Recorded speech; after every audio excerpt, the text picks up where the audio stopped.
పవన్ కళ్యాణ్ గారు 17 సంవత్సరాల శ్రమ కామన్ మ్యాన్ ప్రొటెక్షన్ ఫోర్స్ పెట్టినప్పటి నుంచి ప్రజల కోసం పోరాటం చేస్తున్న పవన్ కళ్యాణ్ గారు ఎన్ని కష్టాలు పడ్డారు, ఎన్ని బాధలు పడ్డారు, ఎన్ని మాటలు పడ్డారు మీ అందరికీ తెలుసు.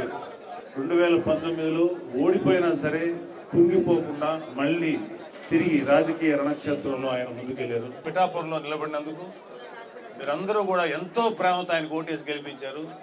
మీ అందరికీ హృదయపూర్వకమైన థ్యాంక్స్. మనస్ఫూర్తిగా మీ అందరికీ ప్రేమగా థ్యాంక్స్ చెప్తున్నాను. వైసీపీ వాళ్ళకి అది ఒక లగ్జరీ, జనసేనకి ఇది ఒక బాధ్యత, పదవి అనేది. ఇంతకుముందు నోటుకు వచ్చినట్టు మాట్లాడిన వాళ్ళు చాలామంది ఉన్నారు.